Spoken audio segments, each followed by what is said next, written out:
Hello, আমি মুস্তাফিজুর। আজকের ভিডিওতে আমরা ক্যানভা ব্যবহার করে কিভাবে একটা থাম্বনেল মেক করতে হয় সেটি দেখার চেষ্টা করব। ইউটিউবে ইকেয়ার একাডেমি নামের একটি চ্যানেল রয়েছে। আহ, আমরা যদি একটু যাওয়ার চেষ্টা করি ইকেয়ার একাডেমি, ওকে। সো এখানে যে ভিডিওগুলো আপলোড হয় সে ভিডিওগুলোতে বেশ দারুণ দারুণ থাম্বনেল তৈরি করা আছে, যেটা ক্যানভা দিয়ে তৈরি। লাস্ট ভিডিও সেটা হচ্ছে যে নতুনদের ডিজিটাল মার্কেটিং গাইড, এই ভিডিওটার আমরা থাম্বনেল মেক করব। প্রথমে আমরা আইডিয়া জেনারেট করার চেষ্টা করি। দেখুন, থাম্বনেল কিংবা কোনো কিছু ডিজাইন করতে হলে প্রথমে আপনাকে আইডিয়া জেনারেট করতে হবে যে আপনি কী ধরনের ডিজাইন করতে চাচ্ছেন। একদম ব্ল্যাঙ্ক ক্যানভাসে কোনো ডিজাইন আপনাকে যদি করতে হয় তাহলে আপনার ব্রেইনে ওই ধরনের ডিজাইন কিন্তু আগে থেকে কিছুটা অ্যালগোরিদম থাকতে হবে। আর যদি একদম ব্ল্যাঙ্ক থেকে ডিজাইন করেন, একদম বিগিনার হন আপনি, তাহলে কিন্তু আপনি টেমপ্লেটের সহযোগিতা নিতে পারেন। আমরা ক্যানভাতে গিয়ে যদি ইউটিউব থাম্বনেলস লিখে সার্চ দিই তাহলে কিন্তু বেশ কিছু ট্যাম্পলেট কিন্তু আপনি দেখতে পাবেন। এই ট্যাম্পলেট কিন্তু আপনাকে সহযোগিতা করতে পারে। তবে একদম ডিজাইন, যেটাকে বলা হয় ইউনিক ডিজাইন, সেটা করতে হলে আপনাকে অবশ্যই নিজের মতো করে ডিজাইন করতে হবে। তো আমরা আজকে এই ট্যাম্পলেটটাকেই কাস্টমাইজ করে কিভাবে ডিজাইনে রূপান্তর করতে হয় সেটা আমরা দেখার চেষ্টা করব। আমি কিভাবে কাজ করি সেটার কিছু টেকনিক আপনাদের জানিয়ে দিচ্ছি, যেটাকে সিক্রেট টিপস বলছি আমি। তো আমি প্রথমে যে ডিজাইনটা করব সেটার জন্য আগে ইতিপূর্বে কোনো ওই ধরনের রিলেটেড ডিজাইন আছে কিনা সেটা কিন্তু আমি সার্চ দিই। ধরেন আমি তৈরি করতে চাচ্ছি হচ্ছে ইউটিউবের থাম্বনেইলস। তো এটা কিসের জন্য? এই ডিজিটাল মার্কেটিংয়ের জন্য, ওকে। সো আমি যদি ডিজিটাল মার্কেটিং লিখে সার্চ দিই তাহলে নিশ্চিত এই রিলেটেড অনেকেই ভিডিও তৈরি করেছে এবং তাদের থাম্বনেলটা দেখে আমি কিন্তু আইডিয়া নেই। আমি পারতপক্ষে এটাতে সময় দিই। অনেকেই খুব জলদি থাম্বনেল মেক করেন এবং বেশ কিছু ভুলও করেন, যেটা আপনার ভিডিওর মাঝখানে থাকবে যে কোন কোন ভুলগুলোর মাধ্যমে থাম্বনেলটা আসলে পারফেক্টলি হয় না, প্রফেশনাল হয় না, সেটাও আমরা কিন্তু আলোচনা করব। দেখুন, এখান থেকে কিন্তু আমি আইডিয়া জেনারেট করতে পারছি যে আমাদের ডিজিটাল মার্কেটিংয়ের থাম্বনেলটা কেমন হতে পারে। প্রফেশনাল থাম্বনেলগুলো যেমন এটা দেখুন, এনায়েত চৌধুরীর থাম্বনেলটা বেশ দারুণ। এইখানে ওনার ছবিটা ব্যবহার করেছে, ওনার ছবিটাও এক ধরনের ফেস ভ্যালু অ্যাড করেছে থাম্বনেলে। ওনার ছবি দেখেও কিন্তু অনেকে এই ভিডিওটা ক্লিক করবে। বেসিক্যালি থাম্বনেলের মূল উদ্দেশ্য কিন্তু ভিডিওটা ভিউ হওয়া কিংবা একটা ইনফরমেশন থ্রো করা ইউজারদের, যাতে করে খুব সহজে থাম্বনেল দেখেই মানুষ ভিডিওটা দেখতে উদ্বুদ্ধ হয়। তো সেই জন্য আমরা থাম্বনেল মেক করার আগে যথেষ্ট পরিমাণ নলেজ আপনাকে গ্যাদার করতে হবে। তো আমি এখান থেকে কিছু আইডিয়া নিলাম। তারপরে আমরা থাম্বনেলটা মেক করব ট্যাম্পলেটটা ব্যবহার করে। তো আমরা ইতিপূর্বে একটা ট্যাম্পলেট চুজ করে রেখেছি। এই ট্যাম্পলেটটা একটা ইয়ালো ট্যাম্পলেট, এবং সেখানে একজন এইরকম করে মানে নতুনদেরকেই উদ্দেশ্য করে আছে এরকম টাইপের। তো এই সিলেকশনের ব্যাপারটা অনেক সময় লাগিয়ে দেন সিলেকশন করতে করতে, কোন ট্যাম্পলেট নিয়ে কাজ করব কিংবা কোন ট্যাম্পলেটটা নির্ধারণ করব, এইটা কিন্তু অনেকেই মানে চুজ করতে পারেন না। থাম্বনেল মেক করার জন্য বেশ কিছু টিপস আমি প্রথমে ঝটপট দিয়ে দিচ্ছি। নাম্বার 1, সঠিক সাইজ হওয়াটা বাঞ্ছনীয়। ইউটিউব থাম্বনেল সাইজ লিখে সার্চ দিলেও কিন্তু আপনি পেয়ে যাবেন, গুগলে বেশ কিছু ইনফরমেশন রয়েছে। দ্বিতীয় পয়েন্ট হচ্ছে যে থাম্বনেলে খুব বেশি ঘিঞ্জি টাইপের লেখা দেওয়া যাবে না। সাবজেক্ট অবজেক্ট অনেকগুলো ঘিঞ্জি টাইপের কিছু দিয়ে দিয়েছেন, এটা খুবই ক্রিঞ্জ। এবং দেখা যাচ্ছে যে ছোট ডিভাইসে আপনার থাম্বনেলে শুধুমাত্র কিন্তু বড় বড় লেখাগুলোই শো করবে, কিন্তু অনেক সময় থাম্বনেলে অনেক ছোট ছোট লেখা আমরা দিয়ে দিই, যাতে করে সেগুলো আসলে চোখে সেভাবে পড়ে না। সেই জন্য যত সম্ভব লেখা ছোট এবং বড় করার চেষ্টা করবেন, ওকে। তারপরে টিপসটা হচ্ছে যে আপনার অবজেক্ট এবং টাইপোগ্রাফির সমন্বয় সাধন করা। অবজেক্ট হচ্ছে আপনার ওই ভিডিও রিলেটেড আপনি অবজেক্ট ব্যবহার করে সেখানে মানুষ ব্যবহার করতে পারেন, সেখানে যে কোনো এলিমেন্ট ব্যবহার করতে পারেন। এবং টাইপোগ্রাফি হচ্ছে লেখাটা ডিজাইন। দেখুন, এখানে কিন্তু সুন্দর করে লেখাটা ডিজাইন করা আছে এবং এখানে প্রায় 4টা লাইন রয়েছে, সেই 4টা লাইনে লেখাটাকে ডিজাইন করা হয়েছে। এই জিনিসটাকে আমরা টাইপোগ্রাফি বলি। টাইপোগ্রাফি সম্পর্কে আরও ধারণা পেতে আপনি চাইলে গুগল ইমেজে গিয়ে টাইপোগ্রাফি লিখে কিন্তু সার্চ দিতে পারেন। এতে করে আপনার একটা নলেজ গ্যাদার হবে লেখা দিয়ে কীভাবে সুন্দর করে ডিজাইন করা যায়। এই জিনিসটাকে আমরা টাইপোগ্রাফি বলি। তো টাইপোগ্রাফিতে যত বেশি আপনি স্বাচ্ছন্দ্য বোধ করবেন কিংবা যত বেশি আপনি ভালো বুঝবেন, তত বেশি আপনার থাম্বনেল সহ বিভিন্ন ধরনের ডিজাইন কিন্তু আরও প্রাণবন্ত হবে। তো টাইপোগ্রাফি সম্পর্কে একটু নলেজ গ্যাদার করলেন। আপনি ব্যাকগ্রাউন্ডের ব্যাপারে টিপসটা দিয়ে দিই। ব্যাকগ্রাউন্ডটা সবসময় একটু লাইট কালারের হলে ভালো হয়, যাতে করে লেখাগুলো ভালো করে ফোটে। মনে রাখতে হবে যে ব্যাকগ্রাউন্ড এমন কোনো ম্যাথমেটিক কালার ব্যবহার ব্যবহার করা যাবে না, যেটাতে সাবজেক্ট কিংবা অবজেক্ট কিংবা লেখা যে জিনিসগুলো আপনি ফোকাস করতে চাচ্ছেন সেটা যেন ডিফোকাস না হয় আর কি।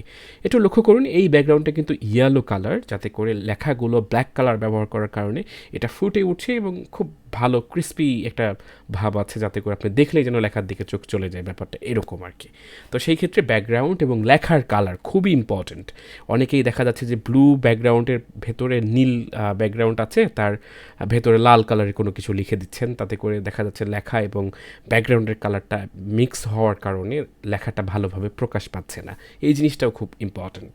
তো দেখুন আমরা এখানে চাচ্ছি যে এই ভিডিওটার জন্য আমরা এই যে ডিজিটাল মার্কেটিংয়ের জন্য যে ভিডিওটা আমরা চেয়েছি সেই ভিডিওটা টিপস আরও একটা দিয়ে দিচ্ছি, সেটা হলো যে একদম মানে আন্দাজি কোনো থাম্বনেল মেক করবেন না কিংবা কোনো ডিজাইন করবেন না। ডিজাইনের ভিতরে মোটিভ থাকতে হবে কিংবা ডিজাইনের ভিতরে একটা লজিক থাকতে হবে যে এই ডিজাইনটা এই রিলেটেড। দেখুন এইটার কিন্তু টাইটেল হচ্ছে নতুনদের ডিজিটাল মার্কেটিং গাইড। ওকে, সো এইটা হচ্ছে টাইটেল। এই টাইটেলটাকে ঠিক রেখে আমাকে থাম্বনেলটা মেক করতে হবে। তো থাম্বনেল মেক করার জন্য আমি এখানে চাচ্ছি যে ডিজিটাল মার্কেটিং কথাটা এই মাঝখানে দিব।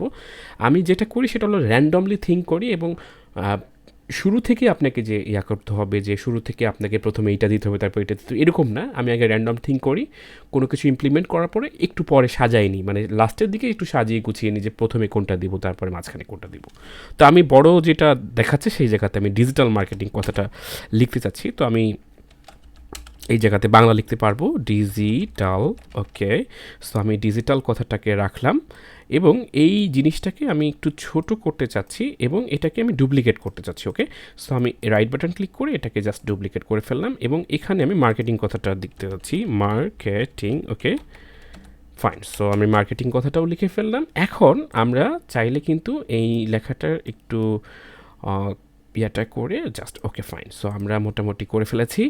এখন আমরা এই লেখার যে ফন্টটা সেটা পরিবর্তন করব, তবে ফন্ট পরিবর্তন করার আগে যে আমাদের যে পুরো লেখাটা সেটা আমরা একটু চেঞ্জ করে ফেলি যে নতুনদের জন্য। ওকে, নতুনদের জন্য এখানে আমরা লিখলাম গাইডলাইন। ওকে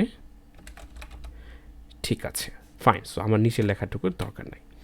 সো আমি এটা চাচ্ছি কি এইটাকে আমরা আর একটু সুন্দর করতে চাচ্ছি। ওকে ফাইন, সো আমরা এইটাকে আর একটু কীভাবে ভালো করা যায়, এই যে লেখার যে পরিবর্তনটা হচ্ছে না, এই যে লেখার যে ডিজাইনটা আমরা করছি সেটাকেই আমরা বলছি হচ্ছে টাইপোগ্রাফি। ওকে, সো পেছনের ব্যাকগ্রাউন্ডটাকে আমরা একটু কাজে লাগাতে চাই। পেছনের ব্যাকগ্রাউন্ডটাকে আমরা যদি দুইভাবে এটাকে কপি করে দিই তাহলে আমার মনে হয় ভালো লাগবে দেখতে।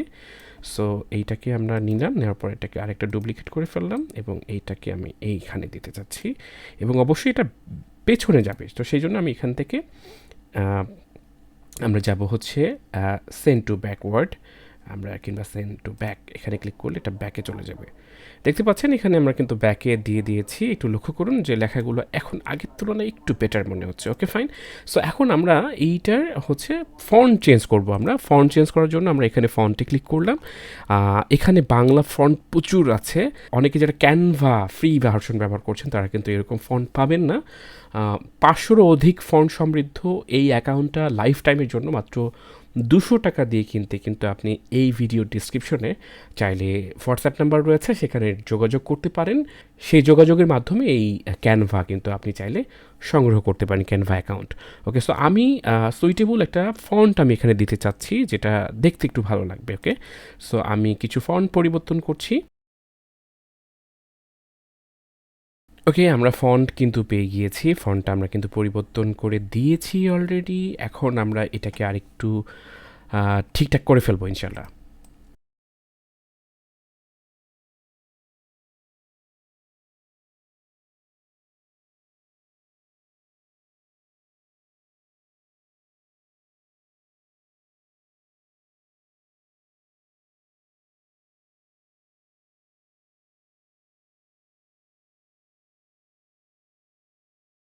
ওকে, আমরা ফাইনালি কিন্তু একটা ডিজাইন রেডি করে ফেলেছি। তো আমরা চাচ্ছি যে এই যে ডিজিটাল মার্কেটিং এই পুরো জিনিসটাকে আরেকটু বড় করে ফেলবো।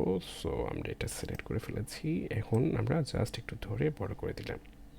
ঠিক আছে, আরেকটু ছোট করতে হবে। ফাইন, সো আমরা লেখা দিয়ে দিয়েছি এবং এটা বড় ছোট করে ফেলেছি। দেখুন আমাদের মোটামুটি ফন্ট সিলেকশন এবং লেখার কালার কম্বিনেশন কিন্তু আমরা করে ফেলেছি, যাতে করে এটা দেখতে একটু দৃষ্টিনন্দন লাগে। গাইডলাইনটা একটু বড় করে দিই আমরা। ফাইন। সো আমরা মোটামুটি এটাকে গাইডলাইনটাকে বড় করে দিয়েছি। এখন দেখুন এখানে গাইডলাইনটাকে ফোকাস করা হচ্ছে, ডিজিটাল মার্কেটিংটাকে মাঝখানে রাখা হয়েছে, লেখার যে কম্বিনেশন সেগুলো ঠিকঠাক করা হয়েছে, এবং ফাইনালি আমরা মোটামুটি একটা কিন্তু ডিজাইন রেডি করে ফেলেছি যেটা আমাদের থাম্বনেইলের জন্য কাজ করবে। তো এইভাবে খুব সহজে কিন্তু আপনি ডিজাইনের কনসেপ্টটাকে কিন্তু আপনি নিয়ে আসতে পারেন। অনেকের প্রশ্ন হতে পারে যে আপনি অনেক সুন্দর করে হয়তোবা থটস নিয়ে আসতে পারছেন কিংবা চিন্তাটাকে ইমপ্লিমেন্ট করতে পারছেন, আমাদের মাথার তো এরকম ইমপ্লিমেন্ট হয় না। তো এই বিষয়টাকে আপনাকে প্রাধান্য দিতে হলে কিংবা এই বিষয়টাকে যদি আপনি ভালো করে রপ্ত করতে চান, তাহলে আপনাকে অবশ্যই যেটা করতে হবে, প্র্যাকটিস করতে হবে। প্রচুর পরিমাণে প্র্যাকটিস করবেন, প্রচুর পরিমাণে ডিজাইন রেডি করবেন, দেখবেন যে আস্তে আস্তে আপনার ওই নলেজটা বৃদ্ধি পাচ্ছে, এবং আপনার যে নলেজ বৃদ্ধি পাবে সেটার মাধ্যমে কিন্তু আপনি আরও নতুন ডিজাইন ভালোভাবে করতে পারবেন। তো আশা করছি আজকের এই ভিডিওটা কাজে দিবে আপনার, এবং এইভাবে কিন্তু আপনি খুব সহজে থাম্বনেইলের বিষয়গুলো মাথায় রেখে, থাম্বনেইলে যে টিপসগুলো আমি দিয়ে দিলাম সেগুলো মাথায় রেখে আপনি দারুণ দারুণ কিছু থাম্বনেইল তৈরি করতে পারবেন। আর থাম্বনেইল তৈরি করার পর আমাকে অবশ্যই শেয়ার করবেন কিংবা আমাকে জানাবেন, আমি অবশ্যই আপনার থাম্বনেইলটা দেখে অ্যাপ্রিসিয়েট করব। তো ধন্যবাদ আজকের ভিডিও দেখার জন্য। পরবর্তী ভিডিওতে নতুন কোনো টপিকে কথা হবে। সেই পর্যন্ত ভালো থাকুন, সুস্থ থাকুন এবং অবশ্যই প্রযুক্তির সাথে থাকুন। ধন্যবাদ। আসসালামু আলাইকুম।